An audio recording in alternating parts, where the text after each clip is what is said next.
क्या चाहते हैं आप, निरस्त हो या सीबीआई जांच हो? हम तो भर्ती परीक्षा की सीबीआई जांच चाहते हैं। क्या ये बीजेपी के हट रहेंगे इसे? देखिए, ये तो सब जनता जान रही है, ये आप भी जान रहे हैं। वो तो केवल आप कांग्रेस की तरफ से पहल कर रहे हैं। तो इस बात जी, हरीश रावत जी जैसे जाने जाते हैं कि हरीश रावत जी एक वक्त था जबकि युवाओं के फेवर में आते थे और सड़कों पर लेट जाते थे युवाओं के साथ। तो सर, अगर सरकार नहीं चाहती तो क्या विपक्ष डायरेक्ट कोर्ट की मदद नहीं ले सकता इसमें? अब देखिए, ये तो कानून व्यवस्था का मामला है, इसमें मुझे जानकारी नहीं है। और एक विकल्प तो है कि आप डायरेक्ट कोर्ट की मदद लिए जाए, वो हाई कोर्ट की मदद ली जाए या सुप्रीम कोर्ट की मदद ली जाए। और अगर वहां जान जाती है तो कहीं ना कहीं कांग्रेस पे भी बात आती है फिर। नमस्कार, मैं राजीव प्रताप और लगातार आप लोगों की बीपीडीओ वीडियो भर्ती प्रकरण को लेकर जो दिलचस्पी बनी हुई है कि इस खबर में आगे क्या हो रहा है। और इसी बीच जिन्होंने कि उत्तराखंड विधानसभा के अंदर ये मुद्दा बहुत तेजी से उठाया था और सरकार पर अपने तथ्य और तर्कों से वार किया था, वो हैं भुवन कापड़ी जी, जो खटीमा से आते हैं, जिन्होंने कि मुख्यमंत्री हैं जो वर्तमान सीएम धामी को खटीमा से मात दी थी। अभी मैं भुवन कापड़ी जी के साथ हूं इनके विधायक आवास पर। सर, पहले तो दिल्ली उत्तराखंड लाइव पर आपका बहुत बहुत स्वागत है। धन्यवाद, बहुत बहुत आपका। सर, आजकल पहले तो बीपीडीओ को प्रकरण को लेकर मैं आपसे बात करूंगा, उसके बाद मैं थोड़ा उत्तराखंड की राजनीति पर भी आऊँगा। पहला प्रश्न तो सर मेरा यही है कि बहुत से बातें आपने इस प्रकरण को लेकर बोल दी है। मैं ये कहा चाहता हूँ कि जब ये प्रकरण इतना बड़ा हो चुका है और सेंट्रल लेवल पे ये प्रकरण उछल चुका है, जनसत्ता ने अपने अखबार में प्रमुखता से इस खबर को छापा और बावजूद इसके सरकार सीबीआई की जांच कराने से कतरा रही, तो आप क्या कहेंगे इसमें? देखिए, बात इच्छा शक्ति और उत्तराखंड के प्रति गंभीरता, उत्तराखंड के युवाओं के भविष्य के प्रति गंभीरता और देवभूमि के प्रति गंभीरता कितनी सरकार के अंदर है, वो उनके निर्णय से दिखाई देगी। बीडीओ बीपीडीओ नहीं, ये अधीनस्थ सेवा चयन आयोग की भर्ती घोटाले का मामला है। अधीनस्थ सेवा चयन आयोग के अध्यक्ष ने इस्तीफा दे दिया, सचिव को सरकार ने हटा दिया। इस बात से अगर सरकार अपना पीठ थपथपा रही है तो मुझे नहीं लगता कि उत्तराखंड की जनता इसे न्याय मानेगी। इसमें जरूरी है सबसे पहले कि अध्यक्ष और सचिव के खिलाफ कार्रवाई हो। वो जिम्मेदार थे, जिम्मेदार पद पर थे, उनके रहते हुए पेपर लीक हुआ है, पेपर बिका है, युवाओं का भविष्य बेचा गया है, इसलिए सबसे पहले उनके खिलाफ कार्रवाई होनी चाहिए। और साथ ही एसटीएफ की जो कार्रवाई है उसकी हम सराहना करते हैं, लेकिन अब जो प्रवेश या जो अब का जो सिनेरो निकल के आया है, जिसे मुख्य आरोपी एसटीएफ अभी तक बता रही है, उसके तार जिन जिन लोगों से जुड़ रहे हैं, प्रभावशाली लोगों से, नेताओं से, अधिकारियों से, जो फोटो वायरल हो रहे हैं, उससे एक सनसनी सी हमारे प्रदेश में फैल गई है। सर, मैं उन्हीं पे आ रहा हूँ। आप हाकम सिंह का जिक्र कर रहे हैं। हाकम सिंह के बारे में कहा जा रहा है कि जो ये सरगना है, मास्टरमाइंड है। मैं मास्टरमाइंड तो नहीं कहूँगा इसको, क्योंकि एक मामूली सा जिला पंचायत सदस्य है, सुदूरवर्ती सीमावर्ती जिले से, उत्तरकाशी से आता है। इसको किसी न किसी का राजनीतिक संरक्षण तो है, इतना तो लगता है। लोग कह रहे हैं कि फोटो खिंचाने से कोई पाक साफ नहीं हो जाता, लेकिन सर इतनी फोटोज तो आपकी भी नहीं होंगी, आप तो एक विधायक हैं, जितनी की उस बंदे की सोशल मीडिया पे टहल रही हैं, वो फोटो प्रीप्लान्ड है, कहीं ना कहीं से उनको राजनीतिक संरक्षण है। सोशल मीडिया में फोटो वायरल होना वो संदेह पैदा करते हैं, और राजनीतिक लोगों के साथ जो है फोटो होना बहुत सामान्य सी बात है, लेकिन बड़े बड़े अधिकारियों के साथ फोटो होना कहीं न कहीं फिर संदेह का घेरा खड़ा करता है। आज जितने बड़े बड़े लोगों की ओर संदेह का घेरा खड़ा हो रहा है, प्रभावशाली लोग हैं, और उत्तर प्रदेश और उत्तराखंड का ये मामला बन गया है, दो राज्यों का मामला बन गया है। तो दो राज्यों के मामले में एसटीएफ के अधिकार सीमित हैं, और अपने हुक्मरानों के गलेबान में हाथ लगा पाना एसटीएफ के बस में है या नहीं है, आगे के लिए ये नहीं कह सकते। लेकिन दो राज्यों का मामला बनने से इसकी गंभीरता बढ़ गई है, और जरूरी है कि अब इसकी सीबीआई जांच कराई जाए। विपक्ष लगातार सीबीआई जांच की मांग कर रहा है, बेरोजगार भी सीबीआई जांच की मांग कर रहा है, लेकिन सरकार की तरफ से सीबीआई जांच की तरफ अभी कोई कदम बढ़ते हुए दिखाई नहीं दे रहे। मुझे लगता भी नहीं कि सरकार इतने जल्दी सीबीआई जांच के लिए तैयार होगी। बीजेपी शासित प्रदेश है, पश्चिम बंगाल में आपने देखा वहाँ ईडी चली गई, मनीष सिसोदिया जी के उनको लुकआउट नोटिस जारी हो गया। गैर बीजेपी शासित प्रदेशों में तो सीबीआई और केंद्र की एजेंसियां बहुत जल्दी काम कर दे रही हैं, लेकिन बीजेपी शासित प्रदेशों में ऐसा क्या हो रहा है? क्या ये बीजेपी के हट रहेंगे इसे? देखिए, ये तो सब जनता जान रही है, ये आप भी जान रहे हैं। ठीक है, जिन प्रदेशों में सरकार भाजपा की है वहाँ देर होगी, लेकिन अंधेर नहीं होगी। हम उसके लिए लड़ाई लड़ेंगे, हम उसके लिए और संघर्ष करेंगे कि इसकी सीबीआई जांच हो, और जब तक सीबीआई जांच नहीं होती तब तक उत्तराखंड को, देवभूमि को और देवभूमि के युवाओं को न्याय नहीं मिल पाएगा। तो मेरा मानना है कि इस मामले की गंभीरता को देखते हुए जितना ये व्यापक ये मामला हो गया है तो सीबीआई जांच अनिवार्य है। सर सीबीआई जांच के लिए आप कह रहे हैं, लेकिन विपक्ष से केवल आपने ही विधानसभा में आवाज़ उठाई। कल आपने प्रेस कॉन्फ्रेंस की थी इसी मामले में को लेकर, उसके बाद हरीश रावत जी का बयान भी आया, उसके बाद यशपाल आर्य जी का बयान भी आया। लेकिन देखा जा रहा है कि हरीश रावत जी और यशपाल आर्य जी जैसे कांग्रेस के कद्दावर नेता वो सीबीआई जांच की मांग को लेकर के आप सड़कों पर उतरे तक नहीं थे। वो तो केवल आप कांग्रेस की तरफ से पहल कर रहे हैं। आप इस बात को मानते हैं कि आपको आपकी पार्टी का और कार्यकर्ताओं का, या जो विधायक चुनकर नहीं भी आए लेकिन कांग्रेस के कार्यकर्ता तो रहे हों कहीं ना कहीं, उनका समर्थन मिलना चाहिए था? देखिए, मुझे सबका समर्थन मिला है इस मामले में। जब हमने सचिवालय घेराव किया था तो आदरणीय यशपाल आर्य जी, आदरणीय प्रीतम सिंह जी, हमारे कांग्रेस के प्रदेश अध्यक्ष जी के नेतृत्व में, प्रीतम सिंह जी के नेतृत्व में, यशपाल आर्य जी के नेतृत्व में, सारे नेताओं की उपस्थिति में हमने ये आंदोलन किया था और सब उपस्थित थे वहाँ। और उसके अलावा सब लोग UKSSC के मामले को गंभीरता से ले रहे हैं, कहीं बयानों पर तो कहीं आंदोलन के रूप में, कहीं छात्रों के समर्थन के रूप में, तो कहीं मेरे सहयोग के रूप में, कहीं विधानसभा के अंदर। तो सब जगह पर जो कांग्रेस के सीनियर लीडर इसमें एकजुट होकर साथ खड़े दिख रहे हैं और सब लोग सहयोग कर रहे हैं। ये कहना गलत है कि कांग्रेस इसमें मुखर नहीं हो रही। कांग्रेस का हर नेता इसमें मुखर हो, चाहे वो करण मेहरा जी हों, चाहे प्रीतम सिंह हों, चाहे यशपाल आर्य हों, चाहे हरीश रावत हों, चाहे अन्य हमारे साथी जाति जी हों, चाहे सौमित्र देश जी हों, जितने भी रहे हैं सब लोगों ने कहीं न कहीं इसको गंभीरता से लिया है। किसी ने कहीं बेरोजगारों के साथ खड़े होकर आंदोलन किया है, तो किसी ने हमारे साथ खड़े होकर आंदोलन किया है, कि सबकी इसमें सहभागिता है। तो इस बात जी, हरीश रावत जी जैसे जाने जाते हैं कि हरीश रावत जी एक वक्त था जबकि युवाओं के फेवर में आते थे और सड़कों पर लेट जाते थे युवाओं के साथ। उनका जो वो रूप है, वो छवि है, वो नहीं दिख रही है। आज युवाओं को जरूरत है कि कांग्रेस के कद्दावर नेता रहे हैं वो हैं, लेकिन वो बिल्कुल अब जाके सक्रिय हुए। जब आपने कल मतलब प्रेस कॉन्फ्रेंस की, उसके बाद से कुछ मतलब एक तेजी पकड़ी है उन्होंने भी। आज हरीश रावत जी के आशीर्वाद से, प्रीतम सिंह जी के आशीर्वाद से, यशपाल आर्य जी के आशीर्वाद से सड़कों पर लेटने के लिए हम युवा हैं तो सही, उन्होंने पहुंच तैयार कर रखी है। जो आज जो काम उन्होंने उस उम्र में किया है, आज हम लोग वो काम कर रहे हैं और उन सब के मार्गदर्शन में कर रहे हैं, सीनियरों के मार्गदर्शन में, और उन सब से सहयोग लेकर कर रहे हैं। सर, राज्य सरकार तो सीबीआई जांच के पक्ष में नहीं दिख रही है कि राज्य सरकार अब सीबीआई जांच की तरफ बढ़ेगी। ऐसे में विपक्ष के पास और क्या विकल्प हैं कि अगर आप सीबीआई जांच की पैरवी करते हैं और सीबीआई जांच करवाना ही चाहते हैं और राज्य सरकार आपकी लगातार आपकी बात को नकारती है, तो आपके पास क्या विकल्प हैं? देखिए, विकल्प निकल के आएगा। धरने, प्रदर्शन, आंदोलन सब चीज़ करेंगे। कोई न कोई ऐसा विकल्प निकलेगा कि सरकार तो जांच भी नहीं कराना चाहती थी। बेरोजगार संगठन इस लड़ाई को लड़ रहा था काफ़ी समय से, कहाँ सरकार उस पर जांच कर रही थी। विकल्प के रूप में मेरे से उनका जो है संपर्क हुआ, उन्होंने मुझे बात कही तो मैं उनका विकल्प बनकर निकला। आज जांच हो रही है, तो ऐसे ही सीबीआई की जांच के लिए भी कोई न कोई विकल्प जरूर निकलेगा जिससे कि सीबीआई जांच सरकार को करानी पड़ेगी।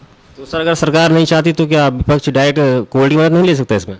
अब देखिए, ये तो कानून व्यवस्था का मामला है, इसमें मुझे जानकारी नहीं है, लेकिन फिलहाल हम संघर्ष करेंगे। नहीं, धरना प्रदर्शन लगातार हो रहे हैं सड़कों पे भी, सचिवालय कुछ भी आप लोगों ने किया, लेकिन अगर सरकार नहीं मानती तो आपके पास एक विकल्प तो है कि आप डायरेक्ट कोर्ट की मदद ली जाए, वो हाई कोर्ट की मदद ली जाए या सुप्रीम कोर्ट की मदद ली जाए। इसमें सीनियर से बातचीत करेंगे, उसके बाद देखेंगे क्या कर सकते हैं। सर, ये तो वीडियो प्रकरण पे आपसे कुछ सवाल जवाब हुए, लगातार आप इस बात पर अपनी बात रख ही रहे हैं और हमारे जो दर्शक हैं वो भी इस चीज़ से भली भांति परिचित हैं कि क्या चल रहा है, आगे क्या होने वाला है। थोड़ा मैं उत्तराखंड की राजनीति पे आना चाहूँगा। सर, क्या कारण रहा कि इस विधानसभा चुनाव में जो कांग्रेस की परफॉर्मेंस होनी चाहिए थी वो नहीं रही और कांग्रेस बहुत कम सीटों पर सिमट के रह गई? क्या आप ये बात मानते हैं कि हरीश रावत जी, गणेश गोदाल जी ने जो टिकट बंटवारे में जो बांटने का जो उनका प्रश्न चिन्ह लग रहे हैं उस पर, कि उन्होंने जो टिकट बंटवारा किया उसमें कहीं ना कहीं गंभीरता नहीं दिखाई? देखिए, जब भी कोई काम होता है तो उस पर हर काम पे प्रश्न चिन्ह लगते हैं। मुझे ये लगता है कि कांग्रेस के पक्ष में माहौल था, सब तैयारी थी, हमारा उनका वोट प्रतिशत में अंतर बहुत कम है और एक अभाव मंडल प्रदेश में बन रखा था। कांग्रेस की सरकार आ रही है तो उस अभाव मंडल में आखिरी के 3 दिनों में हमारे कुछ साथियों ने जो ढिलाई छोड़ दी, कई जगह तो हम उस वजह से इलेक्शन हारे हैं। कई जगह और छोटे मामले हैं, टिकट बंटवारे में सीटें परिवर्तित होना भी उसमें एक कारण है और बाकी तो जनता जनार्दन है, उसके मन में क्या है इसे कौन जान सकता है। दिख हम रहे थे, बन वो गए, तो ये जनता का निर्णय है जो सिरोधारी है। सर, इस समय उत्तराखंड में एक चीज़ देखी जा रही है कि कांग्रेस के पास सिर्फ भुवन कापड़ी नाम का ही एक मतलब नेता है, एक कद्दावर नेता के तौर पर आप उभर रहे हैं और आप अपनी बेबाक बात रखने के लिए और एकदम स्ट्रेट फॉरवर्ड बातों के लिए जाने जाते हैं। आपको नहीं लगता है कि आप जिस तरीके से मतलब अपनी बात रख रहे हैं, आपको किसी तरह से आपकी पार्टी के स्तर से कोई दबाव महसूस हो रहा है क्या आपका? जैसे आप लगातार सीबीआई मांग कर रहे हैं, हो सकता है कि आप ही के पार्टी के कुछ लोग ना चाहते हो कि सीबीआई मांग हो। हरीश रावत जी जैसे कि शुरुआती उनके लग रहा था कि वो नहीं था इस फेवर में कि सीबीआई जांच हो, तो लगातार सीबीआई जांच के फेवर में नहीं थे वो, लेकिन अब जाके सीबीआई जांच के फेवर में हुए। तो कहीं आपको, जब आपने विधानसभा में अब बात उठाई या आप लगातार बोल रहे हैं, तो कहीं आपको किसी तरह का कोई दबाव? देखिए, ये बात गलत है। कांग्रेस का हर नेता किसी न किसी मुद्दे के जनहित के मामले में खुलकर निकल कर आ रहा है। कोई बेरोजगारी पे लड़ाई लड़ रहा है, कोई हम चयन आयोग के पे लड़ाई लड़ रहा है, कोई जो है कि महंगाई पे लड़ाई लड़ रहा है, कोई ईडी के अत्याचार पे लड़ाई लड़ रहा है, कोई कानून व्यवस्था पे लड़ाई लड़ रहा है, कोई आपदा के में व्यवस्था न होने के कारण लड़ाई लड़ रहा है। तो ये बात कहना गलत है और कांग्रेस एकजुट होकर लड़ाई लड़ रही है। रही बात सीबीआई जांच की, तो कांग्रेस पहले दिन से सीबीआई जांच की मांग कर रही है। विधानसभा के पटल पर जब हमने ये सवाल उठाया, उसी दिन हमने सीबीआई जांच की मांग करी है, क्योंकि हम इस मामले की गंभीरता को समझ रहे थे, इसकी व्यापकता को समझ रहे थे, इसके घोटाले को समझ रहे थे। सीबीआई से नीचे इसमें न छात्रों को न्याय मिल सकता है, न बेरोजगारों को न्याय मिल सकता है, न प्रदेश को न्याय मिल सकता है। पूर्व भर्तियों के बारे में क्या कहेंगे सर? पूर्व में भी कुछ भर्तियां हुई हैं, वो कांग्रेस के कार्यकाल में भी कुछ भर्तियां ऐसी हैं जो कि बहुत बड़ा संदेह खड़ा करती हैं। विधानसभा में देख लीजिए आप, कुछ बैकडोर एंट्री हुई थी, 158 पदों पर भर्तियां हुई थी, गोविंद सिंह कुंजवाल समय अध्यक्ष थे वहाँ पर।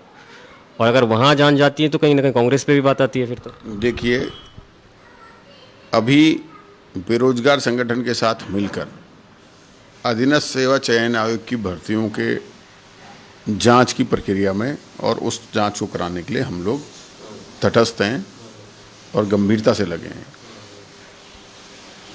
इस भ्रष्टाचार के मामले में कांग्रेस का स्पष्ट एक निर्णय है हमारे अध्यक्ष जी का कि हम भ्रष्टाचार खत्म करने की बात कर रहे हैं, हम भ्रष्टाचार से लड़ने की बात कर रहे हैं। उसमें हम किसी दल या किसी व्यक्ति विशेष की बात नहीं कर रहे। जो भ्रष्टाचारी हो, जहाँ का भ्रष्टाचारी हो, उसके खिलाफ कार्रवाई होनी चाहिए। सर, इस भर्ती परीक्षा का क्या चाहते हैं आप? निरस्त हो या सीबीआई जांच हो? हम तो भर्ती परीक्षा की सीबीआई जांच चाहते हैं। निरस्त नहीं चाहते हैं? निरस्त ना हो। सीबीआई जांच होगी तो दूध का दूध, पानी का पानी। सीबीआई जांच के बाद आपको ऐसा भी लगता है कि जो लोग मेहनती छात्र हैं वो उनको न्याय मिलेगा? सबको न्याय मिलेगा। अगर सीबीआई ईमानदारी से जांच करेगी तो सबको न्याय मिलेगा। और हम चाहते हैं कि जो दोषी हैं उन्हें सजा मिले, जो योग्य हैं उन्हें स्थान मिले। आगे कांग्रेस का, आप विपक्ष में है, आगे क्या है आपका स्टैंड? सीबीआई जांच कब तक होगी? मतलब कहना मुश्किल है, लेकिन बहुत मुश्किल है इस राज्य में सीबीआई को मतलब इस तरह से अप्रोच करना। लेकिन आगे आपका क्या प्लान है फिर? देखिए, हम इसमें आंदोलन करेंगे, जनता के बीच जाएंगे, युवाओं के साथ संघर्ष करेंगे, बेरोजगार संगठन से बात करेंगे, सामाजिक संगठनों से बात करेंगे और सबसे मिलकर, सबके सहयोग से इस लड़ाई को लड़ेंगे और इस लड़ाई को अंजाम देंगे। धामी जी ने तो स्पष्ट कह दिया कि भर्ती निरस्त नहीं होगी और हम जो मेहनती छात्र हैं उनको हम उनके पक्ष में फैसला करेंगे, उनको नियुक्ति देंगे। देखिए, मैं आपसे एक बात कह रहा हूँ, हम तो लड़ाई ही मेहनती छात्रों की लड़ रहे हैं। ये लड़ाई किसकी है? भ्रष्टाचार के खिलाफ है। भ्रष्टाचार के खिलाफ है तो मेहनती छात्रों के साथ है। अब ये जांच का विषय सरकार के पास है कि सीबीआई जांच कराए। सीबीआई जांच करा के दूध का दूध, पानी का पानी हो जाएगा। जो दोषी हैं वो जेल के पीछे, जो योग्य हैं वो उनको अपना स्थान मिलेगा। तो पहले दिन से सीबीआई जांच की मांग कर रहे हैं और सरकार के ऊपर एक बड़ी जिम्मेदारी और बनती है। इस भर्ती घोटाले में यूके SSC की आड़ पर जो और भर्तियां उनको लेट न करे, उनको अन्य एजेंसियों की व्यवस्था करके ईमानदारी से, साफ मन से, स्वच्छता से, ईमानदारी से उन भर्तियों को समय पर कराए। हमारी ये भी मांग। तो ये थे हमारे साथ भुवन कापड़ी जी, जो खटीमा से हैं। लगातार पहले दिन से ही सीबीआई जांच की मांग कर रहे हैं। विधानसभा में भी इन्होंने अपनी बात रखी और लगातार युवाओं के साथ, बेरोजगार संगठन के साथ कभी सचिवालय कूच कर रहे हैं तो कभी धरना स्थलों पर प्रदर्शन कर रहे हैं। देखते हैं कि इस भर्ती परीक्षा में आगे क्या होता है। लेकिन कहीं ना कहीं जहाँ भाजपा शासित प्रदेश है, भाजपा सीबीआई जांच से कतरा रही है, वहीं विपक्ष पूरे दावे के साथ कह रहा है कि हम इसकी सीबीआई जांच करेंगे और इसमें अगर सीबीआई जांच होती है तो ये निष्पक्षता के लिए सबसे बढ़िया प्रमाण होगा, जिसमें कि मेहनती छात्रों को न्याय भी मिलेगा और दूध का दूध, पानी का पानी होगा। धन्यवाद आपका दिल्ली उत्तराखंड लाइव पर जुड़ने के लिए। सर बहुत बहुत धन्यवाद आपका दिल्ली उत्तराखंड लाइव पर। धन्यवाद आपको।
क्या ये बीजेपी का हट कहेंगे से?